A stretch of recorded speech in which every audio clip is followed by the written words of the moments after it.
नमस्कार नेपालभरिका विश्वभरिका दाजुभाइ दिदीबहिनीहरू, आज फागुन 3 गते महाशिवरात्रिको शुभ दिन रहेछ। यो शुभ दिनमा म तपाईहरुलाई एउटा विशेष अनुरोध गर्न चाहन्छु।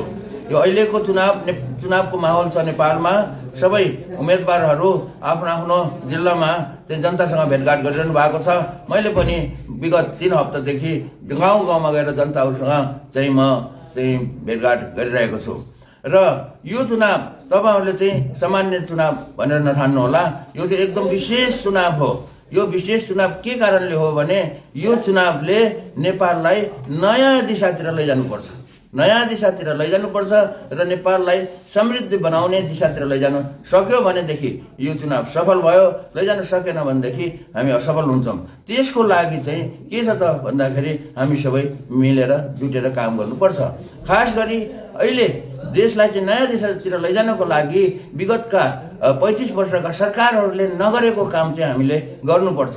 त्यो काम भनेको देशको अर्थतन्त्रलाई सुधार्ने काम हो। देशको अर्थतन्त्र सुधार्ने काम विगतका कुनै पनि सरकारहरूले ठोस काम गरेका छैनन्। तपाईहरु सबैलाई थाहा छ। त्यसैले गर्दाखेरि हाम्रो देशको अर्थतन्त्र एकदमै नाजुक छ र यो देशमा रोजगारी नभएर सम्पूर्ण युवाहरू विदेश जानुपर्ने छ।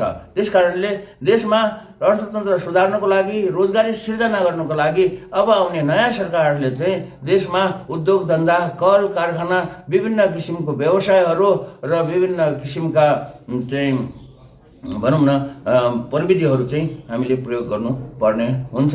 त्यो कुरा अहिलेसम्म भएको छैन। त्यसैले अब आउने सरकारले देशको अर्थतन्त्र सुधार्नको लागि उद्यमीहरूलाई र व्यवसायहरूलाई प्रोत्साहन दिने किसिमका ऐन कानुनहरू ल्याउनुपर्छ, वातावरण सृजना गर्नुपर्छ र देशको प्रतिभाशाली सन्ततिहरूलाई देशमा नै राखेर विज्ञान प्रविधि को विकास, नवप्रवर्तन, अनुसन्धानमा लगाउनुपर्छ। यसो गरेन भनेदेखि हाम्रो देश कहिले पनि आर्थिक रूपमा समृद्धि हुन सक्दैन। त्यसैले म के अनुरोध गर्छु भने पहिलाका सरकारहरूले नगरेका कुराहरू गर्नको लागि अहिलेका नयाँ शक्तिहरू, नयाँ युवाहरूको टोली जो विभिन्न पार्टी खोलेर अगाडि बढ्नु भएको छ, मिल्नुपर्छ। नमिलिकन सुखै छैन।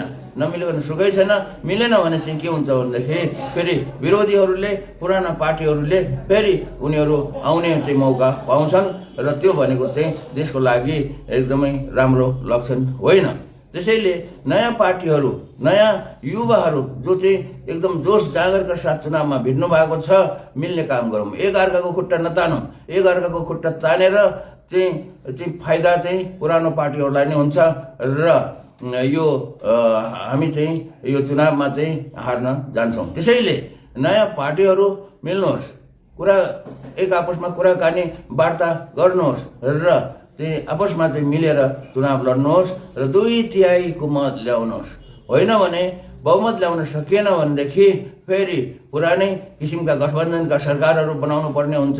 गठबन्धनको सरकार बनाउँदाखेरि एक आपसमा खुट्टा ताना हुन्छ र आखिरमा दुःख पाउने जनताले हो।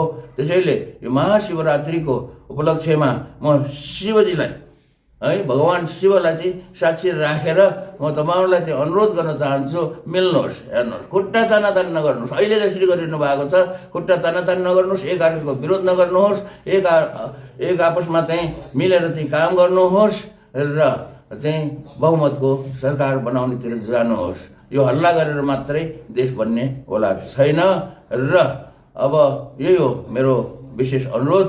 ल, हर हर महादेव, बुद्धि देऊ सबैलाई।